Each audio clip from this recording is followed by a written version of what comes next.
Seguimos nosotros, mis queridos hermanos, estamos en la serie de Hechos. Hoy corresponde el capítulo 15. La semana pasada vimos el avance de la obra misionera, amén. Y hoy corresponde este capítulo 15. Yo voy a leer el capítulo 15 en la versión Nueva Traducción Viviente. Y vamos a ver, ¿cuántos saben que hay conflictos en las iglesias? Así es el título de la mañana de hoy. Conflictos en la iglesia. Y a veces los conflictos se dan por razones que no son planificadas, son el resultado de la naturaleza de la misma iglesia. Es el resultado de un organismo vivo también. Dice la palabra del Señor: cuando Pablo y Bernabé estaban en Antioquía de Siria, llegaron unos hombres de Judea y comenzaron a enseñarles a los creyentes: a menos que se circunciden como exige la ley de Moisés, no podrán ser salvos. Pablo y Bernabé no estaban de acuerdo con ellos y discutieron con vehemencia. Y aquí quiero hacer un paréntesis antes de seguir la lectura. Discutieron con vehemencia, hubo una disputa allí. Finalmente la iglesia decidió enviar a Pablo y a Bernabé a Jerusalén junto con algunos creyentes del lugar para que hablaran con los apóstoles y los ancianos sobre esta cuestión. La iglesia envió a los delegados a Jerusalén, quienes de camino se detuvieron en Fenicia y en Samaria para visitar a los creyentes, y les contaron, para alegría de todos, que los gentiles también se convertían. Y cuando llegaron a Jerusalén, toda la iglesia, incluidos los apóstoles y los ancianos, dio la bienvenida a Pablo y a Bernabé, quienes les informaron acerca de todo lo que Dios había hecho por medio de ellos. Pero después algunos creyentes que pertenecían a la secta de los fariseos se pusieron de pie e insistieron: los convertidos gentiles deben ser circuncidados y hay que exigirles que sigan la ley de Moisés. Así que los apóstoles y los ancianos se reunieron para resolver este asunto. La reunión, después de una larga discusión, Pedro se puso de pie y se dirigió a ellos de la siguiente manera: hermanos, todos ustedes saben que hace tiempo Dios me eligió de entre ustedes para que predicara a los gentiles, a fin de que pudieran oír la buena noticia y creer. Dios conoce el corazón humano, y Él confirmó que acepta a los gentiles al darles el Espíritu Santo tal como lo hizo con nosotros. Él no hizo ninguna distinción entre nosotros y ellos, pues le limpió el corazón por medio de la fe. Entonces, ¿por qué ahora desafían a Dios al ponerle cargas sobre los creyentes gentiles con un yugo que ni nosotros ni nuestros antepasados pudieron llevar? Nosotros creemos que todos somos salvos por la misma manera, por la gracia no merecida que proviene del Señor Jesús. Todos escucharon en silencio mientras Bernabé y Pablo les contaron de las señales milagrosas y maravillas que Dios había hecho por medio de ellos entre los gentiles. Y cuando terminaron, Santiago se puso de pie y dijo: hermanos, escúchenme. Pedro les ha contado de cuando Dios visitó por primera vez a los gentiles para tomar de entre ellos un pueblo para sí mismo. La conversión de los gentiles es precisamente lo que los profetas predijeron, como está escrito: después yo volveré y restauraré la casa caída de David y reconstruiré su ruina y la restauraré, para que el resto de la humanidad busque al Señor, incluidos los gentiles. Todos los que he llamado para que sean míos, el Señor ha hablado. Aquel que hizo estas cosas que se dieran a conocer desde hace mucho, y mi opinión entonces es que no debemos ponerle obstáculos a los gentiles que se convierten a Dios. Al contrario, deberíamos escribirles y decirles que se abstengan de comer alimentos ofrecidos a los ídolos, de inmoralidad sexual, de comer carne de animales estrangulados y de consumir sangre. Pues esas leyes de Moisés se han predicado todos los días de descanso en las sinagogas judías de cada ciudad durante muchas generaciones. Entonces los apóstoles y los ancianos, junto con toda la iglesia de Jerusalén, escogieron delegados y los enviaron a Antioquía de Siria con Pablo y Bernabé para que informaran acerca de esta decisión. Los delegados escogidos eran dos de los líderes de la iglesia, Judas, también llamado Barsabás, y Silas. La carta que llevaron decía lo siguiente: nosotros los apóstoles y los ancianos, sus hermanos de Jerusalén, escribimos esta carta a los creyentes gentiles de Antioquía, Siria y Cilicia, saludos. Tenemos entendido que estos hombres de aquí los han perturbado e inquietado con sus enseñanzas, pero nosotros no lo enviamos. Así que decidimos, después de llegar a un acuerdo unánime, enviarles representantes oficiales junto con nuestros hermanos amados Bernabé y Pablo, quienes han arriesgado su vida por el nombre de nuestro Señor Jesucristo. Les enviamos a Judas y a Silas para confirmar lo que hemos decidido con relación a la pregunta de ustedes, pues nos pareció bien al Espíritu Santo y a nosotros no imponer sobre ustedes una carga mayor que estos requisitos, que se abstengan de comer alimentos ofrecidos a los ídolos y de consumir sangre o la carne de animales estrangulados y de la inmoralidad sexual. Si hacen esto, harán bien. Adiós. Amén. Vamos a dejarlo hasta aquí. Entonces tenemos aquí un problema que había que resolver. Había conflicto en la iglesia.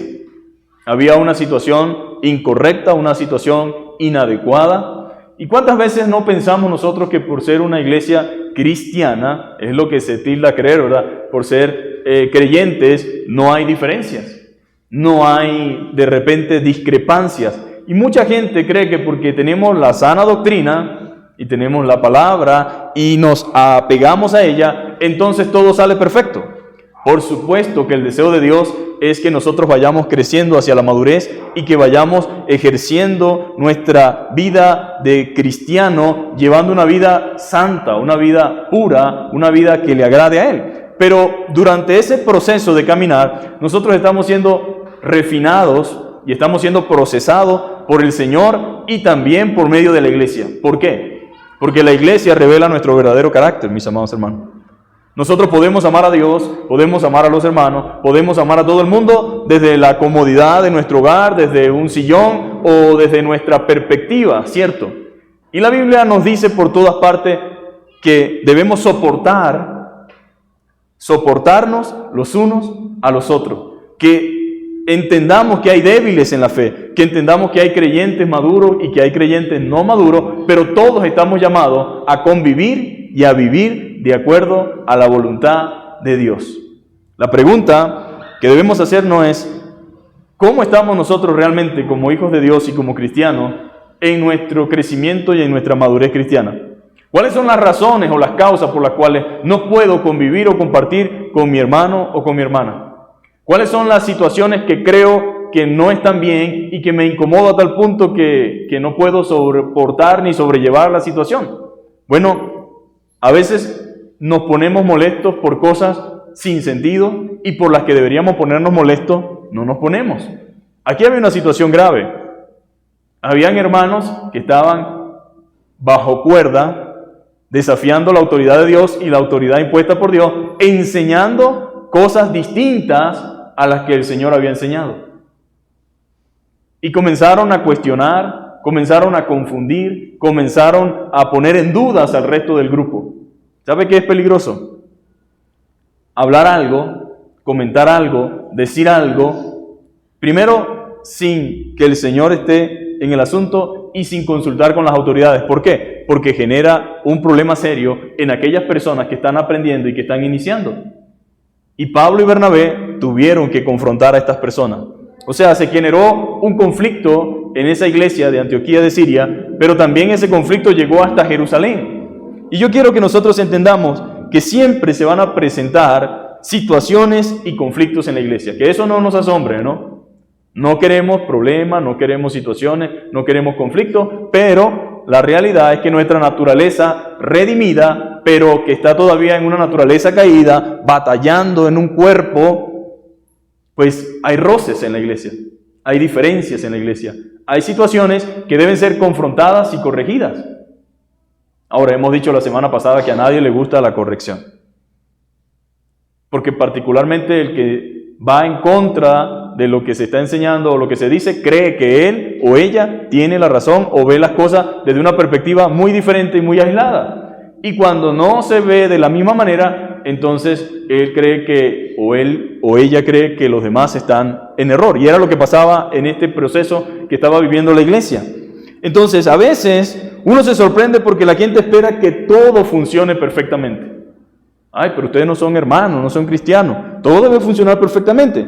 Sin embargo, aunque no es la voluntad de Dios y no es lo que debería ser, es algo normal y natural que suceda en las iglesias, discrepancias y diferencias. Aunque es incómodo que existan en la iglesia diferencias, el problema no es que eso exista, sino cómo lo resolvemos. Porque no podemos evitar que existan. La pregunta es cómo lo resolvemos. ¿De qué manera vamos a solventar? ¿Y qué actitud tomamos luego de la corrección? La corrección es de Dios, mis amados hermanos. Diga conmigo, es bueno ser corregido. Porque al que se le corrige, se le ama. Usted corrige a sus hijos, corrige a su familia, porque la ama. Y porque la ama a veces se convierte hasta en un estorbo para ellos.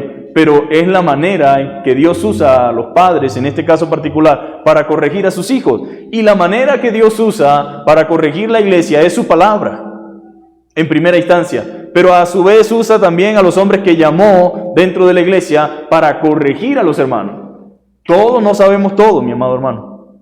Hay muchas áreas de nuestra vida que necesitan de otros creyentes, que necesitan de otros hermanos, que necesitan de otras personas. Puedo yo pensar y creer que yo estoy muy bien, pero es mi esposa quien ve detalles en mí que otros no perciben. Y estoy convencido, mi amado hermano, de que todos estamos en construcción y que nadie puede decir, yo puedo corregir a todos, nadie puede corregirme a mí.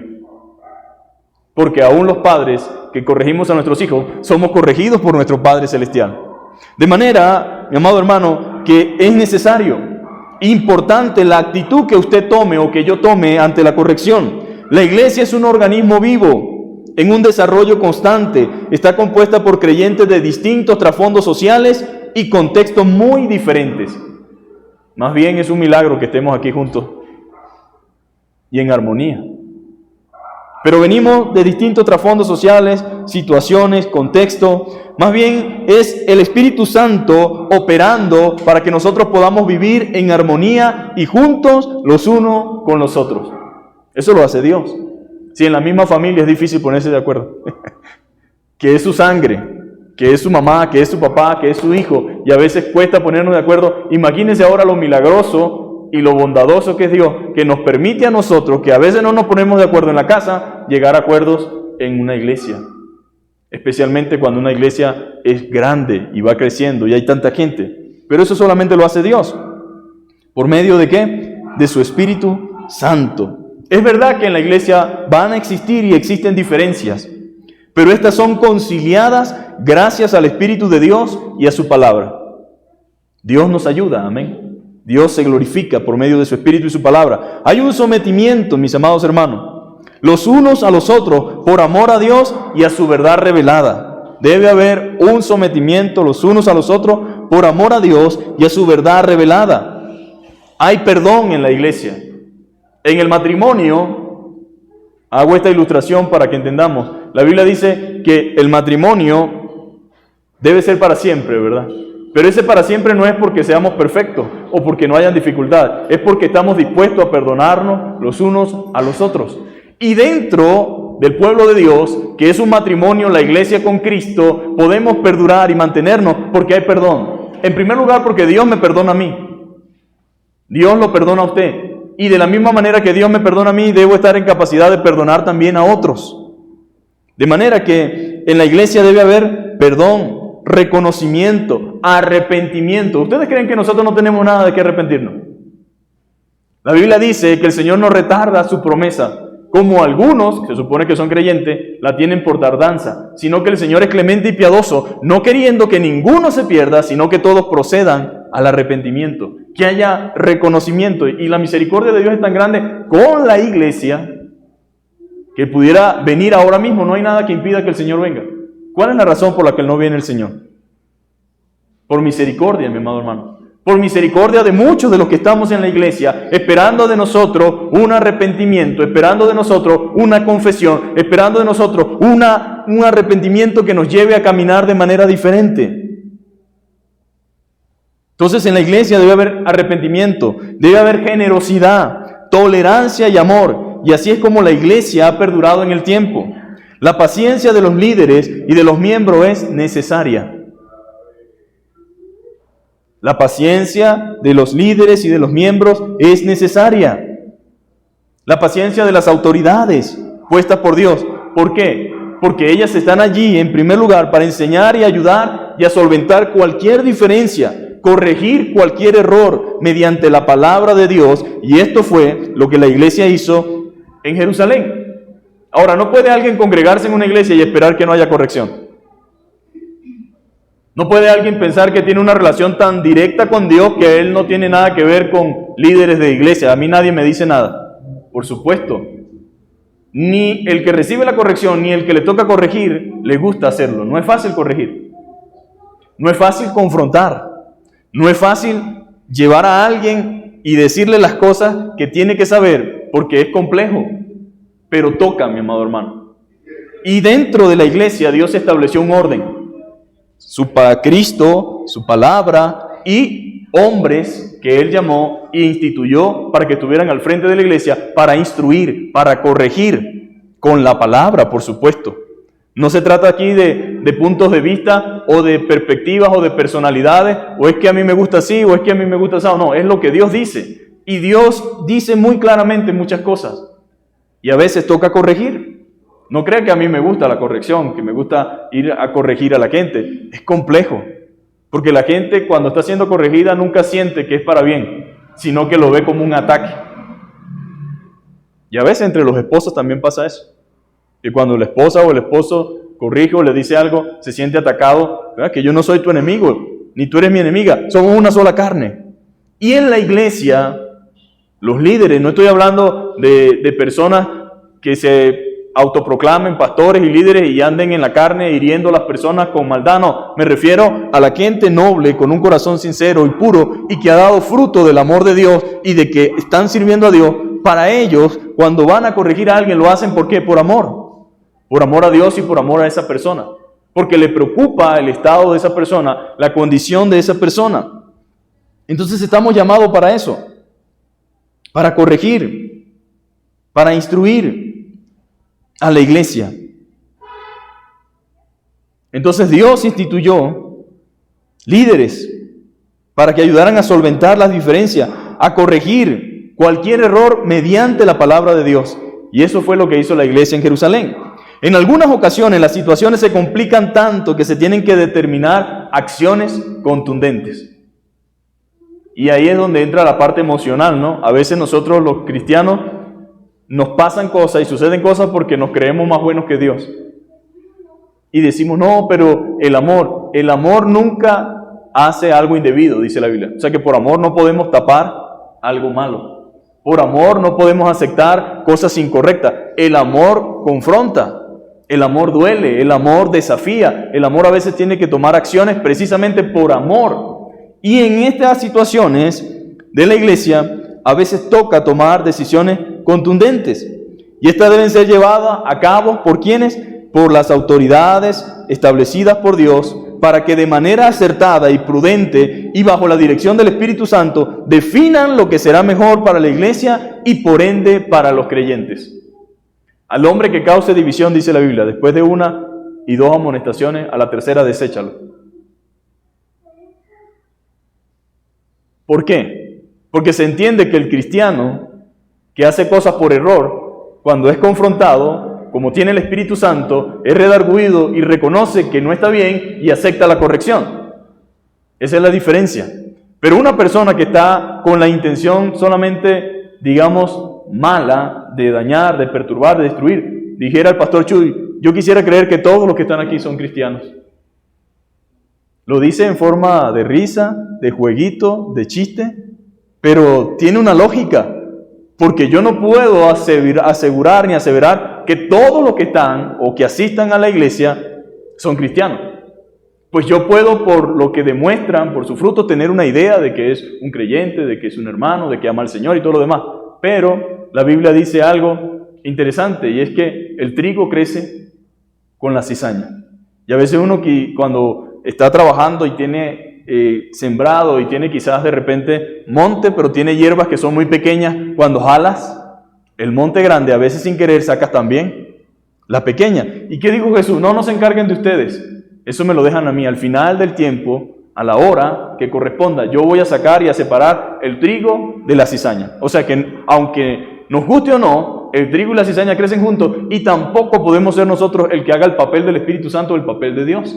Sin embargo, en algunas ocasiones, Dios tiene que actuar de manera sobrenatural por medio de su Espíritu y revela cosas y muestra cosas para que nosotros accionemos antes de tiempo por el bien de la iglesia, por el bien del resto. Entonces ahí está el Señor mostrándonos, hablándonos. ¿Y qué sucedió en esta ocasión?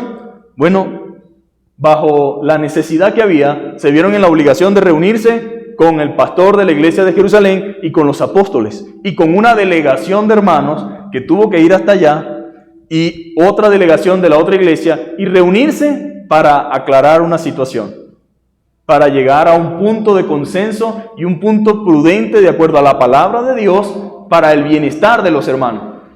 Ahora, esto es interesante, mis queridos hermanos, porque aunque eran hombres que amaban al Señor, que habían caminado con el Señor y que conocían la palabra, también había otro tipo de gente que estaba con otras intenciones.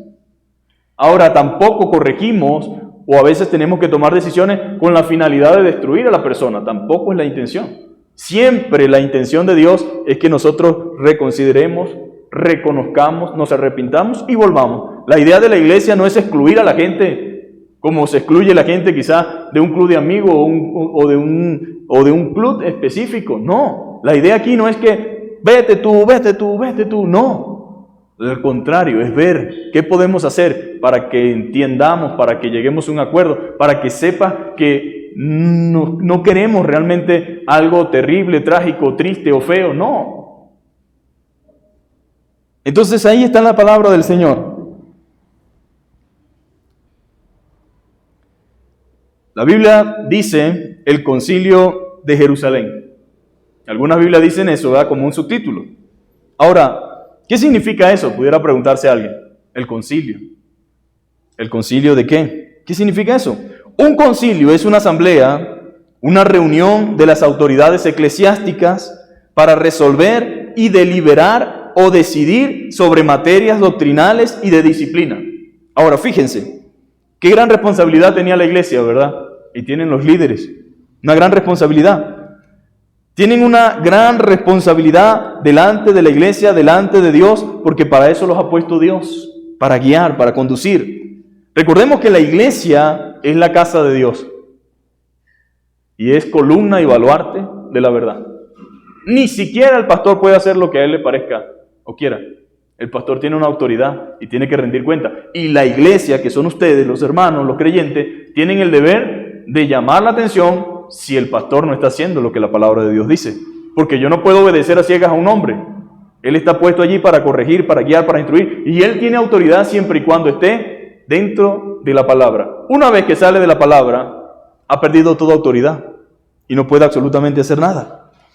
Debemos entonces como iglesia ser garantes de la verdad, enseñarla y guardarla e instruir en la verdad, corregir el error, la mentira y el engaño y esclarecer la confusión que algunos pueden tener por no entender y reprender a aquellos que enseñan el error voluntariamente y no aceptan la corrección.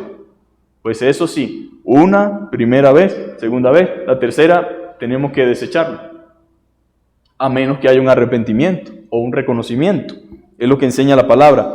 ¿Y por qué Dios hace esto?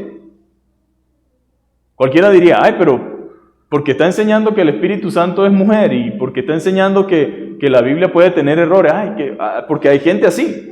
Yo digo, estos hermanos son aquellos que tienen la puerta abierta y en este sentido la mente a dejar entrar cualquier cosa. No, nosotros no podemos tener la mente más abierta que lo que la palabra de Dios diga.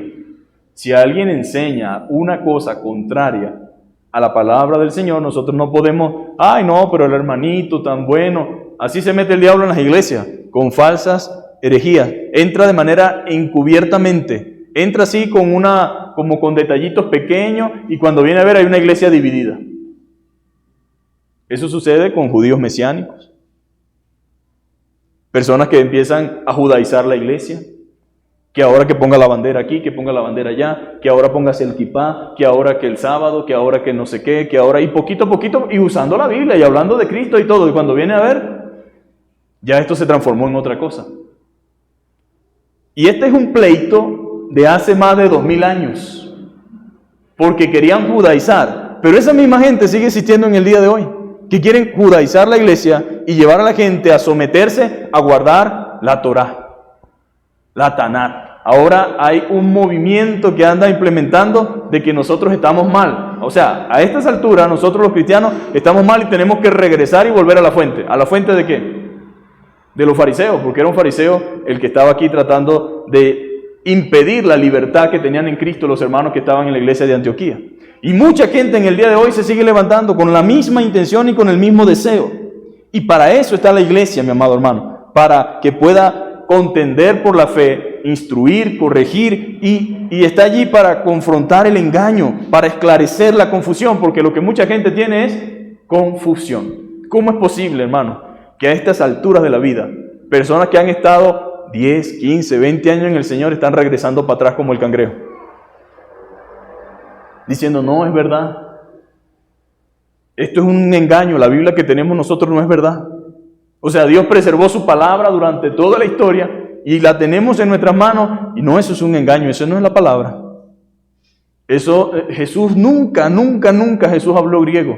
No, eso no existe. No, el imperio romano existe, hermano. La historia lo confirma, fue real, fue verdadero. Lo que la palabra de Dios nos enseña es real, no tenemos que regresar ninguna atrás. Y si realmente nosotros vamos a volver atrás, estaríamos diciendo, Jesús se equivocó, porque Jesús vino a abolir la ley.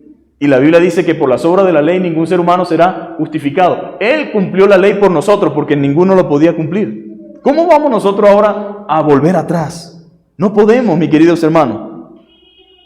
Entonces debemos entender que debemos reprender a aquellos que enseñan el error voluntariamente y no aceptan la corrección.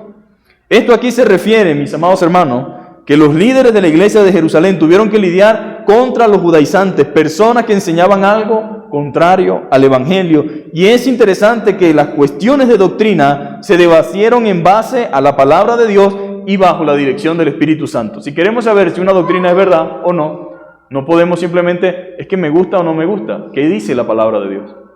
Ella es el canon, el medidor, el que nos va a indicar. Los temas delicados deben ser presentados a las autoridades puestas por Dios. ¿Sabe cómo han nacido las sectas? Estamos reunidos aquí nosotros, ¿verdad? Entonces Jesús Roa no está de acuerdo con Chuy Olivares, porque un día yo dije que tengo una revelación nueva, entonces se la conté al pastor Chuy, y el pastor Chuy dice, no, eso no es así. La Biblia dice esto y esto. Entonces, bueno, entonces me voy de aquí. Pero antes de irme hablo con Juan, con Pedro, con Luis, con Marco y los confundo con mi supuesta nueva teoría y como aquí no nos aceptan ni quieren hacer las cosas que nosotros queremos, arrancamos y alquilamos allá al frente y ahí iniciamos nosotros. Busque en la historia de la iglesia de dónde salen adventistas, de dónde salen todos los grupos testigos de Jehová, mormones y todos estaban en la iglesia, pero un día, un muy buen día se les ocurrió la idea o recibieron una visión y ese día dijeron, aquí hay un error, nosotros tenemos que ir y comenzar. Ahora, todas las sectas, cuando mucho, la mayoría de las que nosotros conocemos, no todas, hay algunas más antiguas, no pasan de más de 300 años. En lo mucho 400 años. Y cuando ves la historia, cómo nació, cómo se fundó y cómo fue el resultado de una incomodidad, de un desacuerdo, me fui y arranqué e hice lo mío aparte. Lamentablemente, esa es la situación. Pero las cosas delicadas, si yo no soy teólogo, si yo no he estudiado nunca la Biblia, ¿cómo yo voy a sacar cosas nuevas y diferentes a lo que están en la palabra de Dios? Y hay mucha gente que anda en eso. No quiere decir que Dios no puede usar a alguien que no sea un teólogo, pero hay muchas cosas definidas muy claramente, no desde ahorita, sino desde que Cristo ascendió a los cielos, quedaron muy claras, y los padres de la iglesia, que fueron los apóstoles y los que vinieron después de ellos, fundaron base sobre la cual la iglesia camina.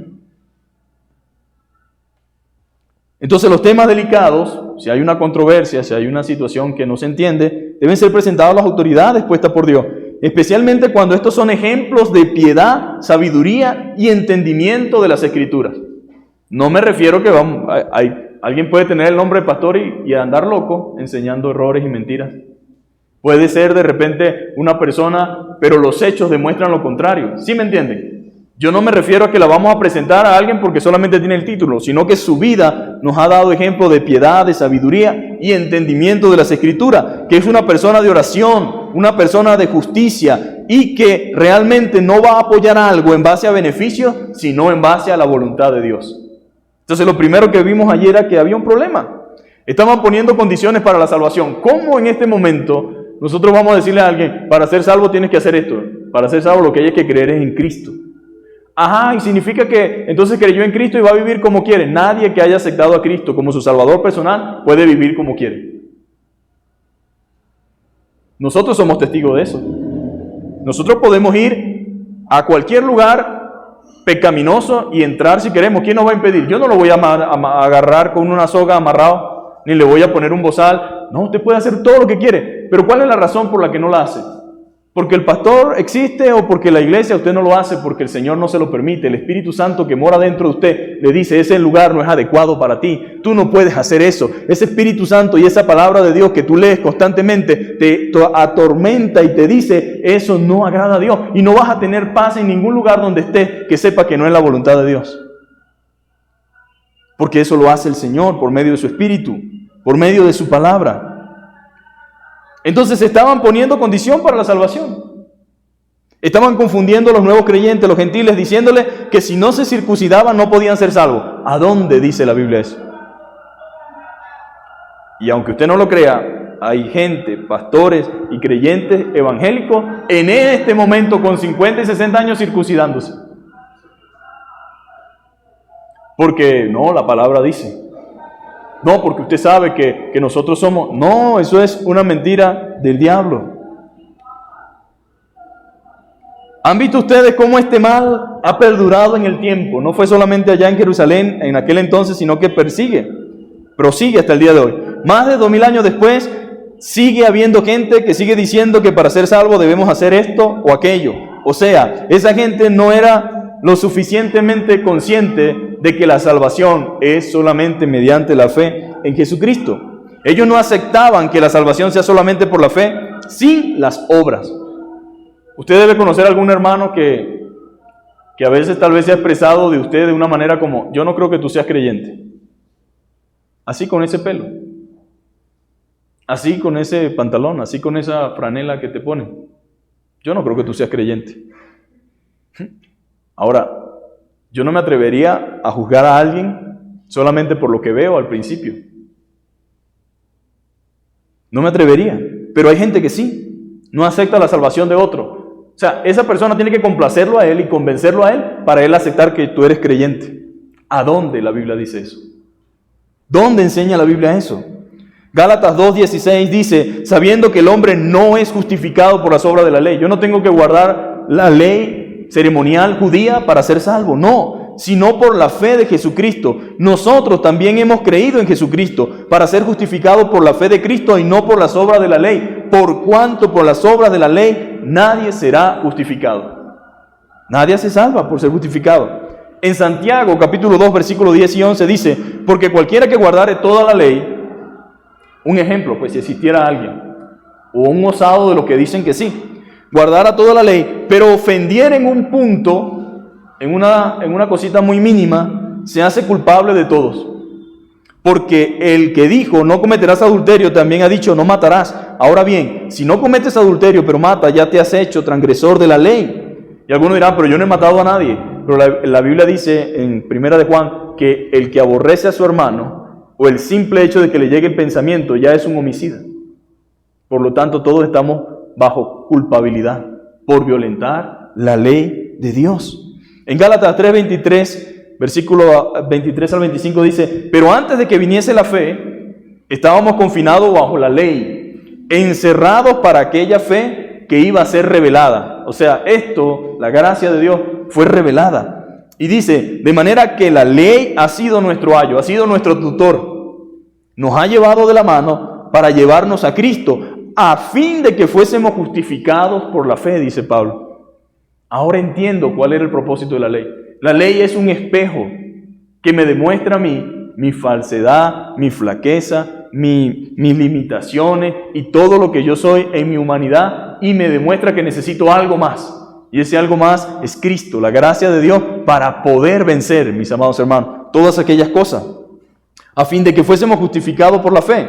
Pero venida la fe, dice Pablo, ya no estamos bajo ayo, ya no necesitamos la ley para nada en lo absoluto.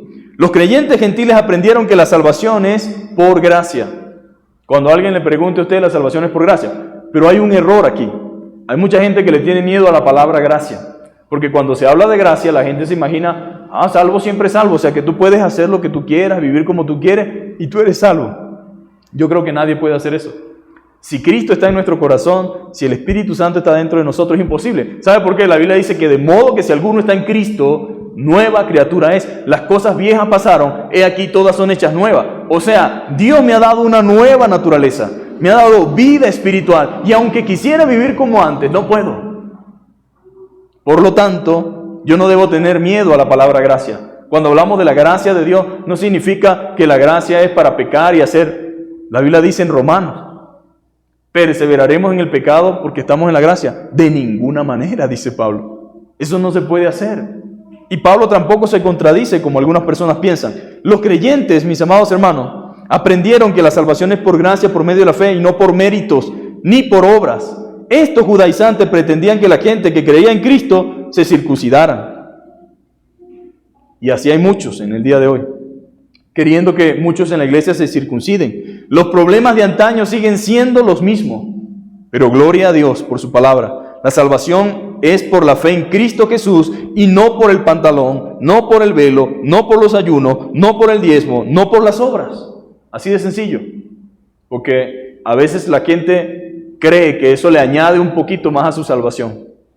Ahora, yo no estoy diciendo que el pastor Jesús Roa es un liberal, un libertino, que no le importa cómo vaya la gente. Yo no puedo obligar a nadie a cómo vestirse. Pero de algo sí estoy seguro. Si el Espíritu Santo mora dentro de nosotros, tiene que hablarnos de modestia.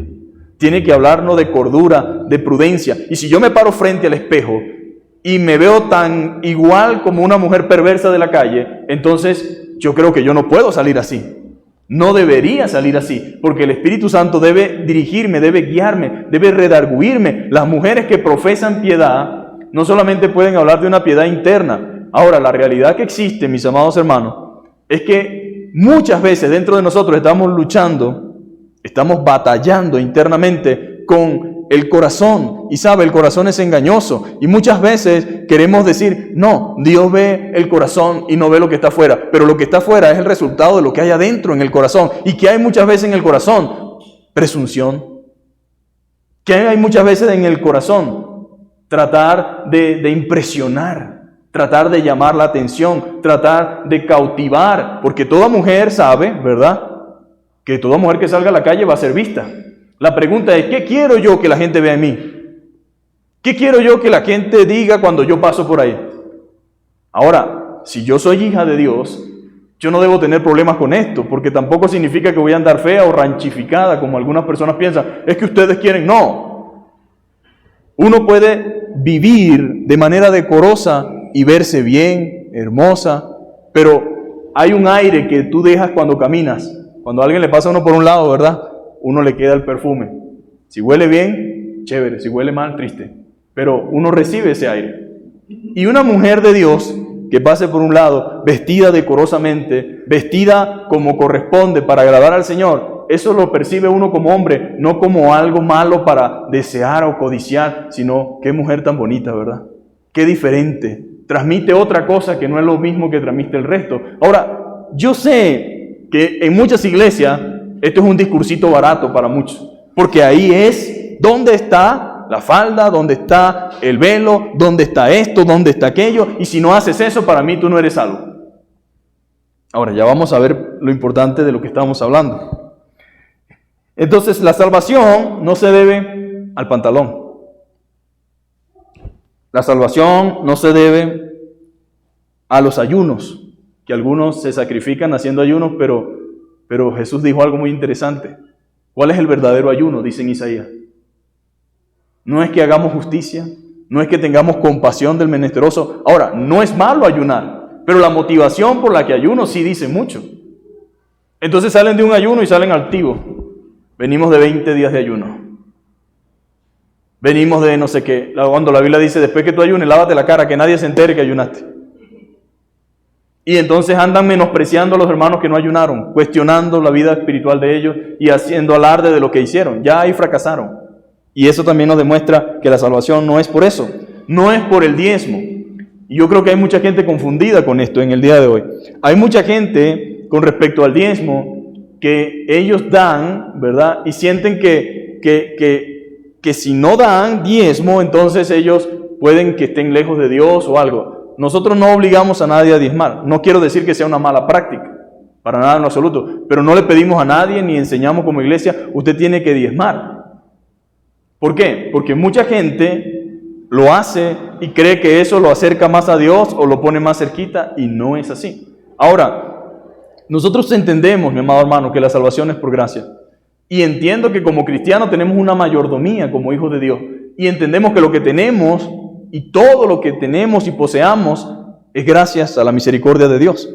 Y que lo tenemos nosotros, pero estamos administrando algo que Dios nos dio con algún propósito. Por supuesto, su familia, sustentar a sus hijos, ayudar a gente, pero también tiene que haber un propósito espiritual en el cual yo quiero y sé y entiendo que debo ser parte también de la obra de Dios, pero no puede ser por obligación. Yo no me imagino a Dios recibiendo migajas o recibiendo de la gente cosas que hacen solamente por obligación. Le debe dar mucho tristeza. No enseñamos, porque eso no, ni le decimos a nadie que porque no lo hace va al infierno. Es un error. Eso es algo que alguien hace porque entiende espiritualmente, voluntariamente el significado de eso y lo hace realmente con gratitud, con gozo y con alegría. Pero no es el tema, pero sí sé que mucha gente enseña esto como una ley y pues ya entramos en un problema allí serio. No por obras. Usted no debe someterse a ningún requerimiento externo para ser salvo o para que otros lo acepten como salvo. A mí el que me quiera aceptar como salvo, gloria a Dios. Y el que no también, porque no depende de la voluntad de él, sino de la voluntad de Dios. Lamentablemente no podemos agradar a todo el mundo. Pablo decía, si yo quisiera ser siervo de Cristo, si agradara a los hombres no sería siervo de Cristo. Porque cada uno me pide algo diferente. Algunos me dicen ponte la corbata así. Otros me dicen pero no te pongas la corbata. Otros me dicen tal cosa. Entonces si me pongo a estar pendiente de los detalles de todo el mundo para complacerlos, entonces lamentablemente no sería siervo de Cristo.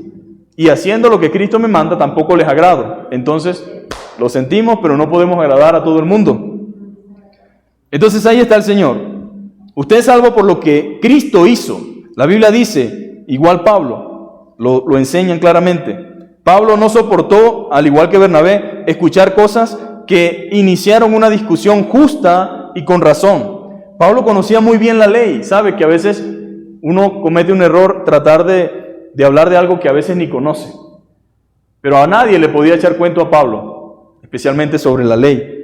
Pero entendió por la gracia de Dios que no podía ser salvo por medio de la ley. La cosa es que la situación ameritaba una solución y no solo una discusión. Y la iglesia de Antioquía envió a Pablo y a Bernabé y a la gente apropiada para resolver dicho caso. Vayan a Jerusalén porque ahí consideramos que están los que anduvieron con el Señor, están a los cuales Dios le delegó la comisión y creo que son las personas correctas para hablar este conflicto y esta situación. ¿Quién nos enseña esto, amado hermano? Nosotros no podemos andar hablando por allí con perencejo y sutanejo, porque eso se transforma en chisme y en vez de una solución se transforma en un problema mayor. Que tú dijiste, que yo dije, que yo comenté. No, hay cosas que la iglesia entendió. Nosotros no vamos a resolver eso. Vayan a las personas que Dios delegó como autoridades en la tierra y que tienen la sabiduría y que tienen la capacidad para ayudarnos en este problema y solventar, que era la razón o el propósito. Después de entrar en una reunión y conversar y escuchar y analizar y ver las escrituras y la enseñanza de nuestro Señor, Pedro habló y dijo, escúchenme en algo, mis hermanos. Es muy importante que todo lo que digamos y enseñemos tenga sustento en la palabra de Dios. Porque es muy fácil decirle a un hermano, no hagas esto, no hagas aquello. ¿Pero por qué? No, ¿por qué? Dime dónde dice la Biblia que no puedo hacer esto. Hay muchas cosas que nosotros hacemos que no están en la Biblia, pero no están de manera clara o directa, pero la prudencia y la lógica nos lleva a razonar y a decir, pues lo lógico es, no podemos venir a la iglesia en franelillas, ¿verdad? Franelilla llamamos guardacamisa, llaman ustedes. Aquí. No podemos venir en chores. No podemos venir aquí como afeminados. Porque pues, la lógica dice eso no es la voluntad de Dios. Y eso es incorrecto, es incongruente. Hay un orden en la iglesia. La Biblia no dice, hay algunos hermanos que dicen, no, que déle rienda suelta al Espíritu Santo y dejemos que Él fluya. El Espíritu Santo no está limitado ni por usted ni por mí porque el Espíritu Santo es Dios. Él hace lo que Él quiere cuando Él quiere. Yo no puedo decirle, Espíritu Santo, no hagas esto. Espíritu Santo no haga. No es que no le damos libertad. ¿Y quién te dijo a ti que el Espíritu Santo me tiene que pedir permiso a mí para hacer algo? ¿A dónde ha visto usted que el Espíritu Santo está limitado a lo que nosotros como líderes queramos hacer? El Espíritu Santo hace lo que Él quiere, mi amado hermano. Y obra conforme al propósito de Dios y conforme a su voluntad. Pero no depende de mí. Él no está amarrado por mí. Ni le doy cabullita o le suelto cabullita. Lo que hay a veces es desorden y emocionalismo confundido con el Espíritu Santo. Por supuesto, si el Señor en algún momento nos quiere tener aquí hasta las 3 de la tarde, gloria a Dios. Él lo puede hacer. Pero no puedo crear ese ambientico con el piano, clink, la musiquita de fondo, y así dice el Señor. Hay alguien aquí con un dolor de cabeza, hay alguien aquí que tiene problemas, y entonces decimos que fue el Espíritu Santo. El Espíritu Santo es muy claro, mi amado hermano, y su propósito no es hacernos nosotros perder tiempo, ni estar aquí simplemente creando. No, y no es así. Pero el Espíritu Santo lo hemos tratado, lo hemos tildado de cualquier cosa. Y hemos dicho, no, es que el Espíritu Santo hace lo que Él quiere, mi hermano. Con quienes Él quiere, donde Él quiere, a la hora que Él quiere. No está limitado por nosotros. No está limitado.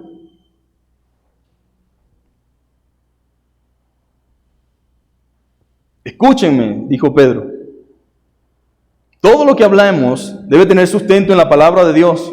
Lamentablemente tenemos iglesia enseñando y obligando a la gente a someterse a hacer cosas que no podemos justificar en la palabra de Dios. Es triste, pero hay mucha gente que está bajo un yugo que no tiene sustento en la palabra de Dios, pero es el resultado de los hombres.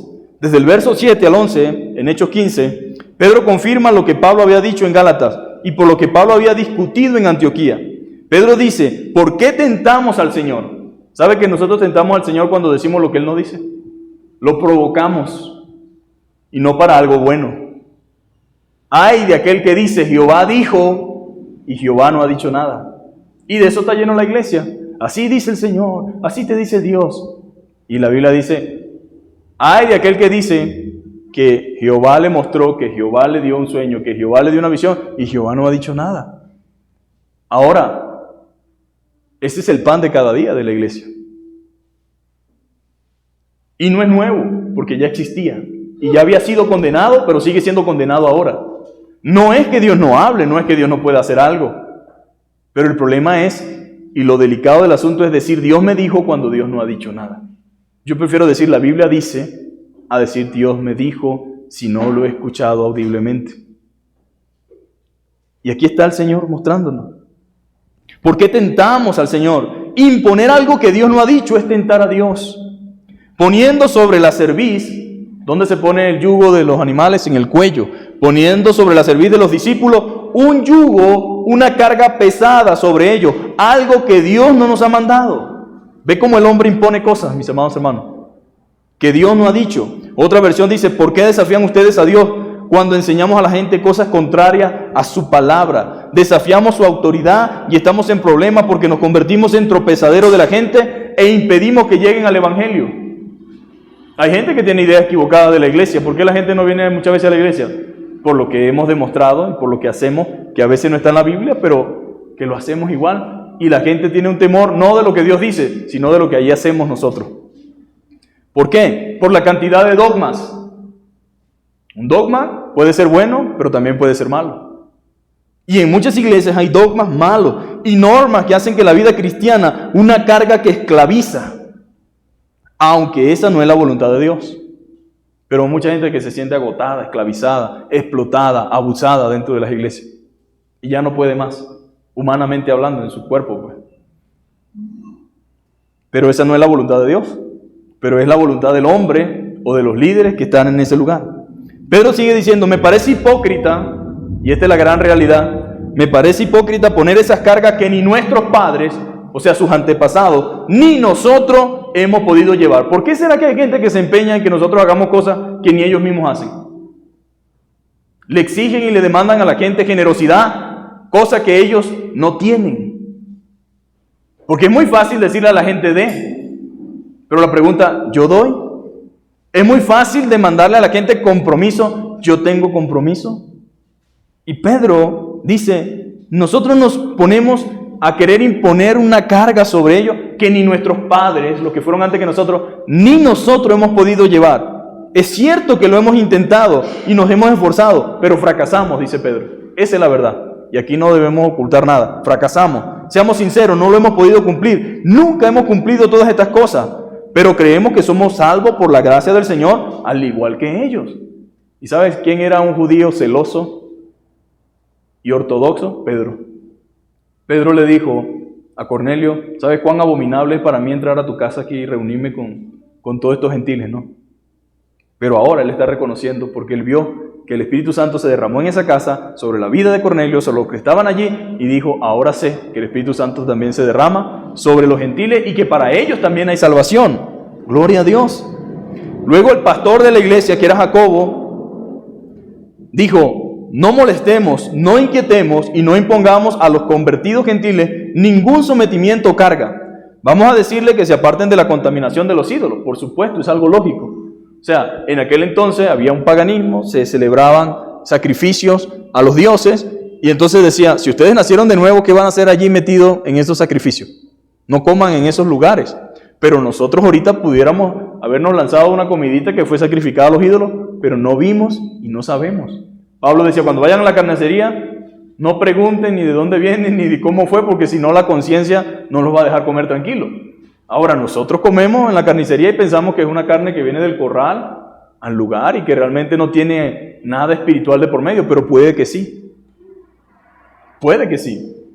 Entonces nosotros tenemos nuestra conciencia tranquila, pero en este caso les pide a ellos, por la conciencia de ustedes, por la conciencia de los hermanos, y para que no incomoden a los judíos, y aquí todo cristiano debe hacer un esfuerzo por agradar a su hermano, dentro del marco sano. Si yo sé que un hermano le ofende que en su casa hay gente que cocina comidas con vino, digámoslo de esta manera, y no quiere decir que yo sea un borracho, o que él sea un borracho, una borracha, pero le gusta echarle al pollo o a ciertas carnes vino, y entonces tiene en la nevera vino y llega el pastor Jesús Roa y dice, casi que se cae para atrás cuando abre esa nevera y ve aquella botella y dice, ¿qué es esto?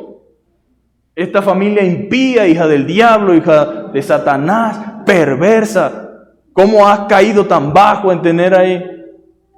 Eso pudiera pasar, ¿verdad? Cuando uno no tiene un conocimiento. Entonces, ¿qué hago yo? Como viene el hermano o viene la hermana que de repente no va a soportar, yo no voy a ponerla ahí que la vea, no me importa lo que piense. No, guárdela, póngala aparte.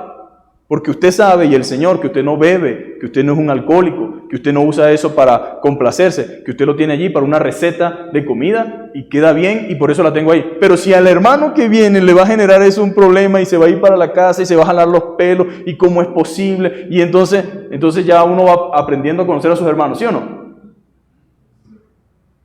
Hay gente que no le gusta ver a otro hermano bien. Y uno diría, sí, pastor, ¿existe eso? Sí, existe gente que todo es vanidad. Si le ven algo bonito y bueno, eso es vanidad. Sí, yo digo, ¿cómo serían estos hermanos en el templo de Salomón? Porque lo que había en el templo de Salomón, todo había sido diseñado por Dios y Salomón puso por obra lo que Dios pidió. Oro, plata, lo mejor de aquel entonces estaba ahí en el templo. Ahora, yo me pregunto, mucha gente realmente tiene muchos complejos en la vida cristiana, pero ha sido mal enseñado, mal instruido, problemas, cosas que viene arrastrando porque así lo introdujeron a uno en la vida cristiana. Y lamentablemente uno todavía se está despojando de cosas que viene arrastrando de donde creyó. Ahora, puede que se lo hayan enseñado sin malas intenciones, creyendo que era lo correcto, pero por eso es importante que usted y yo vayamos a la palabra. Entonces dice, no impongamos a los recién convertidos, a esas pobres almas que vienen sedientas de Dios, un sometimiento, una carga. Vamos a decirle que se aparten pues de esto por lo lógico, y de la fornicación, obviamente, y de ahogados y de sangre. Y esto porque los beneficia a ellos, y también por el testimonio a causa de los hermanos débiles, para que pueda existir armonía y compañerismo. Y estas sabias palabras le pareció bien a todos los involucrados en la reunión, y enviaron una carta junto con una delegación para esclarecer el problema en Antioquía. Y el verso 24 dice, o se aclara, mejor dicho, de que habían unos que perturbaban la iglesia. Eran falsos maestros, mentirosos, independientes, que en nombre de la iglesia, porque a la gente le gusta usurpar los nombres, en nombre de la iglesia, confundían a los hermanos, típico de los que andan en desorden y desobediencia. Cuando la gente no está sometida al Señor, no respeta ni a Dios, ni a la iglesia, ni a sus líderes. Es mentira. Cuando alguien me dice que no, que yo me someto a Dios, que Dios es todo, y no eres capaz de someterte a las autoridades que Dios ha delegado, difícilmente usted se somete a Dios. Eso es una regla así. Si no ama a su hermano que ve, ¿cómo puede amar a Dios que no ha visto? Si no se sujeta a la autoridad que Dios ha puesto, que la ve y que está allí, ¿cómo va a someterse a Dios que no lo ve? Es la misma regla, mis amados hermanos. No hay tal cosa como esa. Entonces ni respetan a la iglesia ni a sus líderes, y entonces estaban perturbando a los hermanos, generándole dudas, generándoles confusión. Esa es la palabra correcta, perturbar la paz y la libertad de los hermanos con cuestiones innecesarias. Hermanos, no nos dejemos perturbar, no nos dejemos robar la paz, no nos dejemos robar el gozo por personas que no han entendido ni les ha amanecido, que no han comprendido la palabra. No nos dejemos perturbar por los religiosos que siguen existiendo, por los fariseos y los legalistas sin autoridad bíblica que andan en desorden buscando robar nuestra paz y nuestra libertad en Cristo. No nos dejemos robar la paz. Ojo pelado con lo que escucha, con lo que ve. La pandemia frustró a mucha gente, confundió a mucha gente. Uno pudiera pensar que la pandemia fue una bendición para todos, pero no fue así.